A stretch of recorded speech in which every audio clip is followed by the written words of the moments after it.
Jésus proposa à ses disciples une parabole.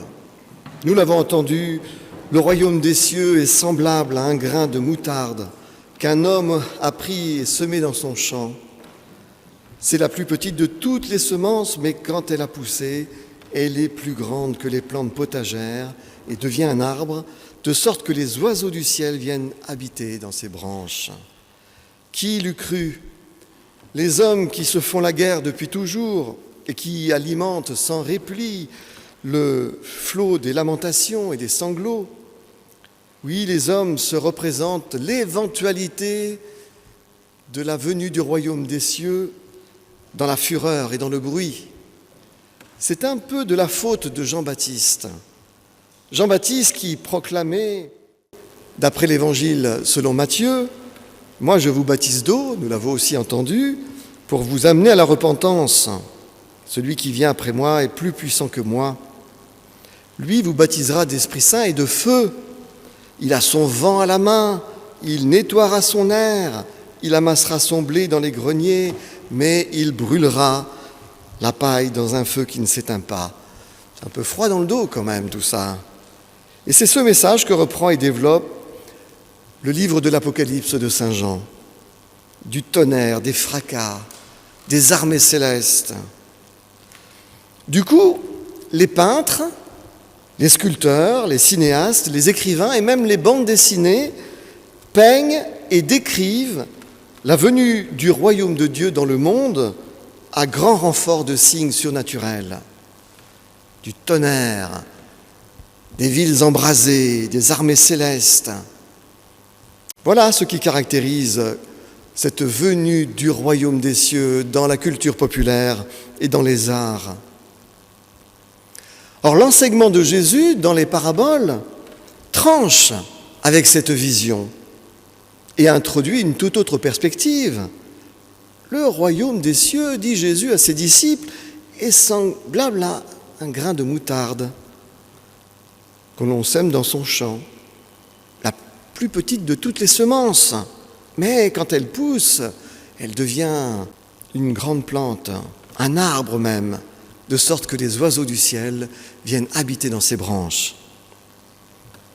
Bon nombre d'exégètes et de spécialistes du Nouveau Testament nous alertent en nous expliquant que le message du Jésus historique s'entend tout particulièrement dans les paraboles, plutôt que dans les récits qui souvent appartiennent à la plume des évangélistes, bien qu'il y ait aussi de la mémoire des paroles de Jésus dans ces récits. Mais les paraboles nous introduisent dans le cœur du message du Christ Jésus.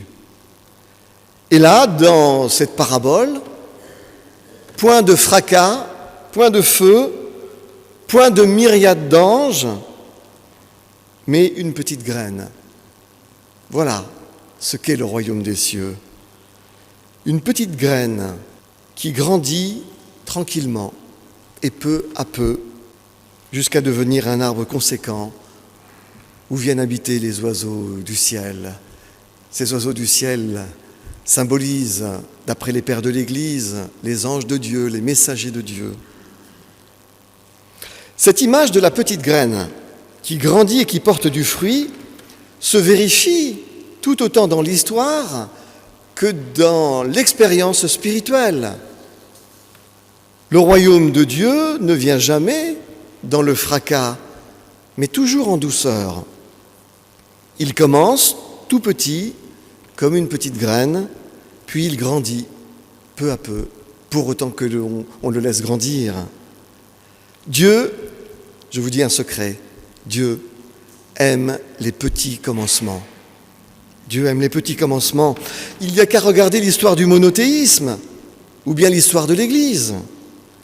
C'est dans l'esprit des hommes droits et sages que Dieu s'est d'abord manifesté en douceur. L'idée de Dieu qui vient à l'esprit de toutes celles et tous ceux qui contemplent les cieux ou qui contemplent les merveilles de la création, l'idée de Dieu a commencé bien modestement, comme toutes les aventures d'idées d'ailleurs. D'abord dans la conscience de quelques bergers, de quelques sages, quelques poètes, comme ce poète du psaume 19 qui nous dit que les cieux racontent la gloire de Dieu et que l'étendue céleste annonce l'œuvre de ses mains. Quelle beauté! Oui, celles et ceux qui sont attentifs aux faits métaphysiques, à la beauté, à l'intelligence qui ruisselle de partout dans l'univers, ceux-là, celles-là, sentent monter, venir à leur idée, l'idée de Dieu. C'est le philosophe Lévinas qui nous le dit. Il a même écrit un livre, ce Dieu qui vient à l'esprit, qui vient à l'idée. C'est à partir d'un tout petit nombre de personnes que cette idée de Dieu a pris son aventure, presque 1200 ans, 1500 ans, qui sait, avant Jésus-Christ. Ensuite, elle s'est incarnée dans un tout petit peuple en Mésopotamie, à la pointe de la Mésopotamie, qui s'est attaché au dévoilement de ce Dieu qui vient à l'esprit quand on contemple les merveilles de la création. Ce peuple, ces sages, ces prophètes, ont complexifié l'idée de Dieu, ils l'ont fait résonner, ils l'ont fait rebondir. Elle s'est épanouie dans les livres qui ont précédé la venue du Christ, le Premier Testament. Ils l'ont complexifié, parfois, ils l'ont fait entrer dans des considérations légalistes et rituelles. Mais c'est à partir de ce petit peuple qui portait en lui une si belle flamme, si grande flamme, celle de l'idée de Dieu, qu'est né un rabbi en Galilée, Yeshua de Nazareth, l'appelait-on.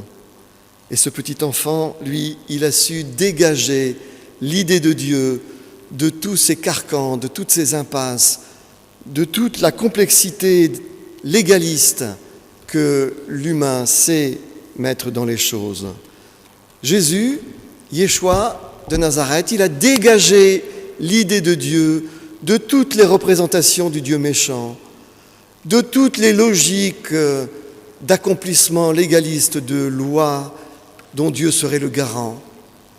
Il a pris cette idée et il l'a donnée à ses disciples, dépouillée dans sa beauté, en disant que si Dieu est Dieu, il ne peut pas être semblable à nos représentations et à nos besoins. Et puis il doit aimer tout le monde parce que Dieu est amour. Jésus a fait rebondir et aboutir l'idée de Dieu. C'est cela que nous appelons en théologie la révélation. Le dévoilement de Dieu abouti par l'évangile du Christ. Et ce Christ, ce Jésus qui a fait aboutir cette idée de Dieu, nous dit que le royaume de Dieu, il vient comme une petite graine. Que Dieu aime les petits commencements. D'ailleurs, c'est aussi avec une poignée de disciples que l'aventure de l'Évangile et de l'Église ont commencé. Dieu aime les petits commencements. Le royaume qui s'est approché encore plus avec Jésus-Christ, ce royaume-là ne vient pas dans le tonnerre et dans le fracas, mais il vient en nous discrètement, doucement, tendrement, comme une petite graine, pour ne pas trop nous déranger dans nos habitudes. Et cette aventure du royaume en nous, elle peut grandir. Nous pouvons la laisser grandir. Dieu aime les petits commencements. Le royaume de Dieu s'est approché, dit Jésus. Il y a une mauvaise traduction que je ne me lasse pas de dénoncer, c'est dans Matthieu, première prédication de Jésus au chapitre 4. Il y a beaucoup trop de Bibles qui traduisent « le royaume des cieux est proche ». Le grec dit « le royaume des cieux s'est approché ». Non pas « est proche », il s'est approché. Et il s'est approché avec un petit commencement dans l'histoire des Hébreux et puis dans l'histoire de l'Église et dans l'histoire du peuple qui suit le Christ. Le royaume des cieux s'est approché dans l'histoire avec un petit peuple, quelques prophètes, une poignée, mais Dieu ne néglige pas les petits commencements. puis ensuite avec une poignée de disciples par lequel l'Évangile a soulevé le monde jusqu'à nous aujourd'hui.